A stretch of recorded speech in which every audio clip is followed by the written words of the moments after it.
The Greater Miami Philharmonic, which is now the Florida Philharmonic, has a new musical director whom we share with Denver, and I want you to meet Brian Priestman, who wearing two hats, Denver. Wearing two hats, Joe, right. Miami, right. How does that happen? Well, it happens really now that I'm going to be still music director in Denver this coming season, and music director here, and I will be in and out of Miami, and gradually more and more in and less out of Miami over the years ahead, hopefully.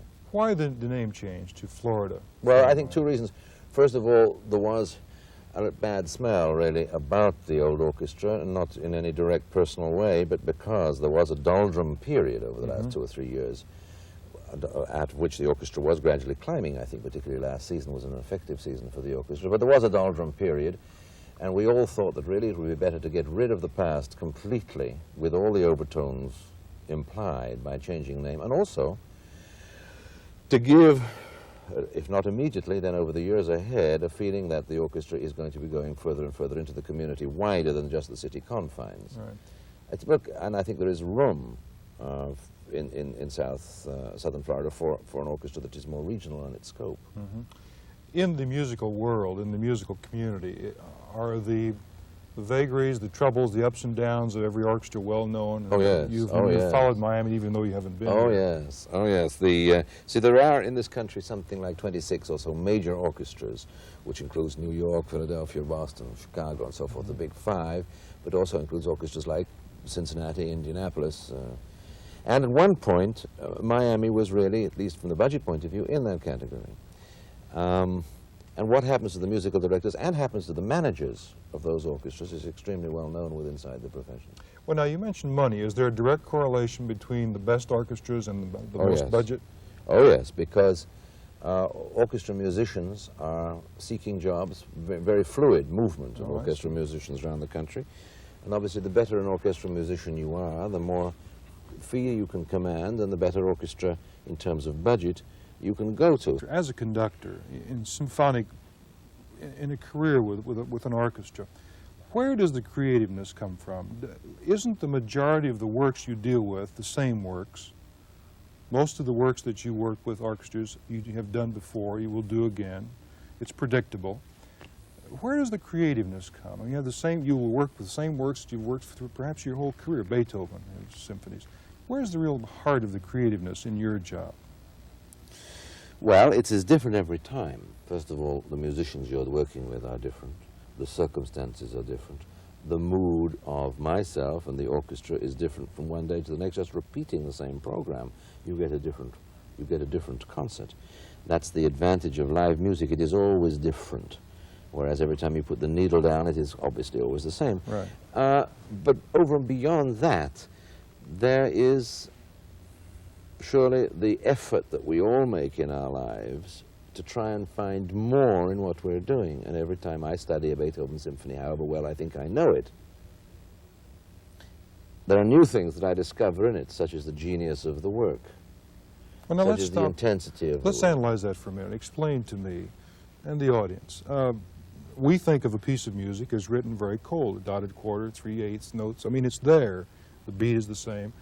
Where does your creativity come into play in interpreting that? You don't change a dotted quarter to a half note or but whatever. an infinitesimal difference of speed, of pace, of the actual tempo that you adopt is going to, an infinitesimal difference is going to make a completely different sense of mood. You might today make a fortissimo versus a pianissimo a wider difference of dynamic level than tomorrow, when you might have an orchestra that is not capable of playing either so loudly or so softly. Particularly softly, orchestras don't like to play softly. And you alter the dramatic impact of just one phrase by the amount of difference of dynamic range that you can make.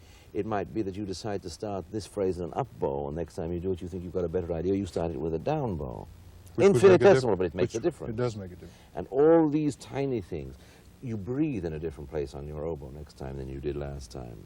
So the sense of phrase is slightly changed.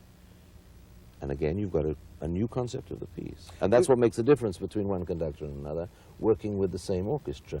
You have the temperamental difference.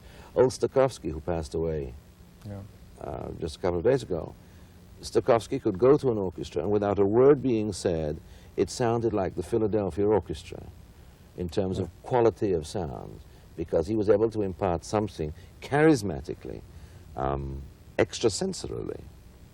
And remember that orchestral musicians, the great orchestral musicians, any orchestral musician really, is trained to strip the conductor naked when he walks onto the podium. Now, what do you mean by that? His tolerance, his patience, his humor, his tenderness, his sense of sensitivity, his ability to communicate, all these things are inside him, and an orchestra musician that's seen conductors come and go by the zillion has an immediate sense of what this man is about. Okay, now let's talk about the Florida Philharmonic. Is it going to sound different this season than it did last season? I hope. In what way? I hope. Can you tell us ahead of time? Of course. I think it's a question of hopefully being able to impart some sense of purpose, to be able to impart some sense of direction. I think as the orchestra members realize that there is behind the organization something which is solid, businesslike, purposeful, and meaningful, moving ahead in a preordained pattern, that they will have more confidence than perhaps they have had at some points in the past.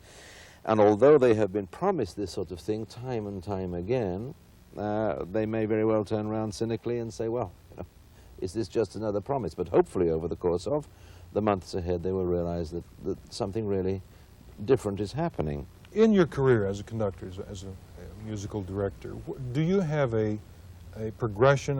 Do you think that you yourself, Brian Priestman, the ultimate to my career in business to be chairman of the board is to be the conductor of the Philharmonic, of the Philadelphia or the Boston or Chicago Symphony, or what? No, I don't have that sort of, I don't have those sorts of ambitions really, I suppose.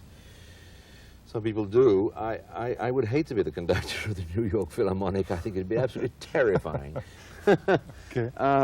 My ambitions are to try and do something for a community, and I've so far done it for 4 communities, to try and make something grow inside the community. I think there's an enormous prideful thing in doing that. It's something which is, for me, enormously meaningful.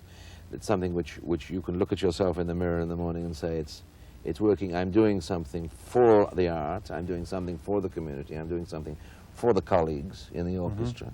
And obviously, one is doing something for oneself in the process. But there is the pride.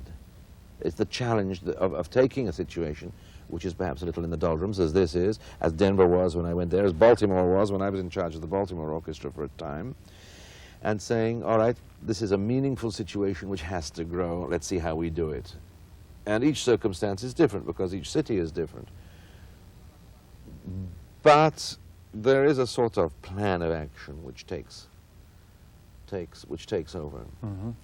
And I think this one is going to be the most difficult one that I've tried.